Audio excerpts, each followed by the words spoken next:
Hello friends, तो हम पढ़ रहे थे क्लास 12th का चैप्टर नंबर 2 पुष्पीय पादपों में लैंगिक जनन sexual reproduction in flowering plants. जो आज का हमारा टॉपिक है परागण या पॉलिनेशन, वो बहुत ही ज़्यादा इम्पॉर्टेंट है और ये हमेशा लॉन्ग क्वेश्चन में आता है 5 नंबर में। ठीक है, तो इसको ध्यान से पढ़ेंगे। ठीक है, परागण पॉलिनेशन।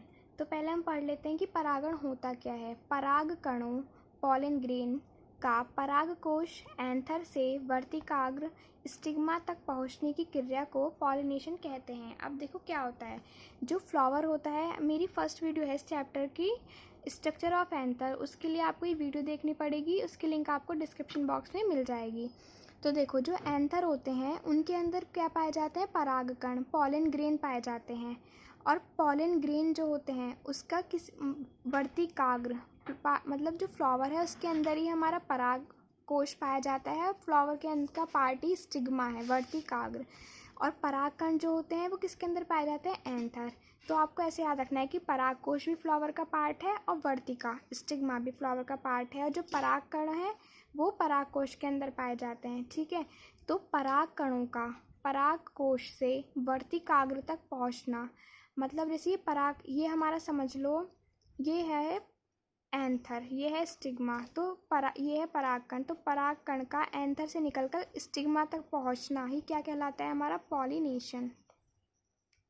पॉलिनेशन कहलाता है या फिर परागण कहलाता है। अब हमारे परागण जो हैं वो दो टाइप्स के होते हैं। सेल्फ पॉलिनेशन मतलब स्वयं परागण, क्रॉस पॉलिनेशन पर परागण। स्वयं परागण सेल्फ पॉलिनेशन और पर परागण क्रॉस पॉलिनेशन। तो पहले हम पढ़ेंगे सेल्फ पॉलिनेशन, स्वयं परागण। ठीक है, तो इसकी थ्योरी पढ़ते हैं। जब एक पुष्प के परागकण पॉलन ग्रेन उसी पुष्प या उसी पौधे के किसी अन्य पुष्प के वर्तिकाग्र पर पहुंचते हैं तो ये क्रिया सेल्फ पॉलिनेशन कहलाती है। मैं आपको समझाती हूँ। देखो, कोई भी प्लांट है, उसमें उसका कोई पुष्प है, उसके जो परागकण हैं या तो वो उसी पुष्प है, जैसे चलो मैं एग्जाम्पल समझाती हूँ। ये देखो, ये है हमारा सेल्फ पॉलिनेशन का एग्जाम्पल। ये कोई पुष्प है, ठीक है, इसके परागकण हैं, ये जो दिख रहा है ना, ये गोल गोल येलो कलर जहाँ मैंने किया है, ये है हमारे पॉलन ग्रेन। अब जो ये परागकण है, या तो ये इसी फ्लावर के कहाँ तक पहुंचे, ये हमारा बीच का जो पार्ट है ये है स्टिग्मा।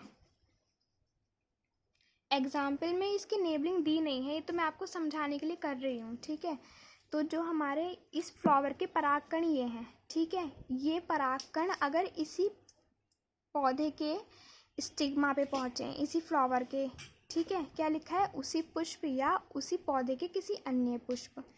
अब देखो, ये पराग समझो एक बड़ा सा प्लांट है, उस पर दो फ्लावर लग रहे हैं और एक पुष्प के जो परागकण है या तो वो उसी पुष्प, जिस पुष्प के वो परागकण है उसी के स्टिग्मा पे पहुँचे या फिर वर्तिकाग्र जिसे बोलते हैं, या फिर उसी प्लांट के जो दूसरा पौधा है उस पे पहुँचे, तो इसे बोलते हैं हम सेल्फ पॉलिनेशन। मैं आपको इससे छोटा और बताती हूँ। देखो, ये है हमारा एक पौधा है, ये इस पर दो प्लांट लग रहे हैं, दो पौधे फ्लावर लग रहे हैं।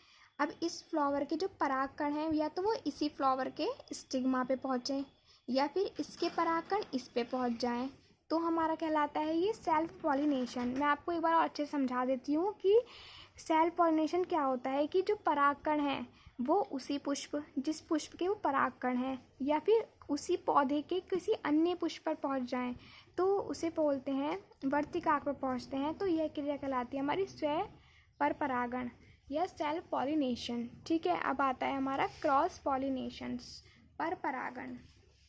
जब परागण समान जाति के दूसरे पौधों के मध्य या दूसरी जाति के पौधों के मध्य या दूसरी जाति, ये दो बार लिख दिया, सॉरी मैंने। देखो, जब परागण समान जाति के दूसरे पौधों के मध्य या दूसरी जाति के पौधों के मध्य होता है तो इस प्रकार का परागण पॉलिनेशन या निषेचन जीनोगैमी कहलाता है। अब मैं आपको पहले समझाती हूँ।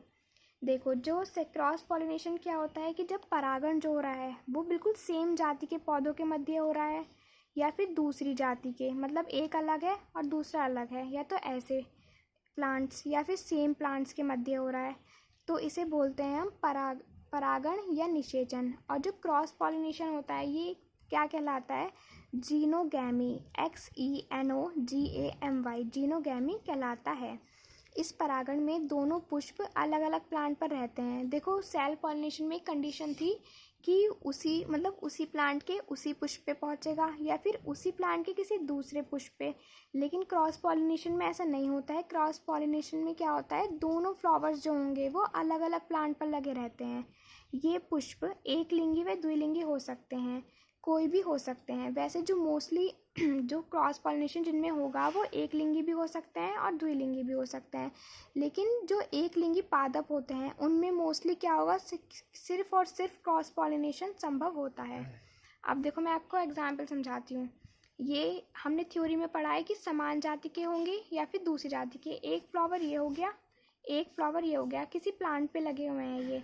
तो इस फ्लावर के जो परागकण हैं ये इस फ्लावर पे पहुंच गए और इस फ्लावर के स्टिग्मा पे, सॉरी ये है हमारा स्टिग्मा। आपको हिंदी में भी याद करना है, इंग्लिश में भी, इंग्लिश में अच्छी तरह से कर लो। स्टिग्मा मतलब वर्तिकाग्र। तो इस फ्लावर के जो परागकण थे या पॉलन ग्रेन वो इस फ्लावर पे पहुंच गए और इस फ्लावर के जो थे वो इसके स्टिग्मा में पहुंच गए। तो ये हुआ हमारा क्रॉस पॉलिनेशन। आई थिंक आपको समझ आ गया होगा, मैं एक बार और समझा देती हूँ। देखो सेल्फ पॉलिनेशन वो होगा जिसमें कोई जैसे फ्लावर है उसके परागकण या तो उसी के पुष्प पे पहुँचेंगे या फिर उस प्लांट के ही किसी दूसरे पौधे फ्लावर पे पहुँचेंगे, ठीक है। लेकिन क्रॉस पॉलिनेशन में क्या होता है, इसमें जो दोनों पुष्प जो परागण वो दोनों अलग अलग पुष्पों में होगा, अलग अलग प्लांट पे लगे होंगे वो। और आपको ये एग्जाम में अंडरलाइन करके आना है कि इस प्रकार का परागण या निषेचन क्या कहलाता है, जीनोगैमी, XENOGAMY। अब अभी परागण की जो है हमारे वो विधियां भी हैं और लाभ हानि भी हैं, तो वो हम नेक्स्ट वीडियोज़ में कवर करेंगे। अगर वीडियो पसंद आई हो तो लाइक करना। Thank you for watching.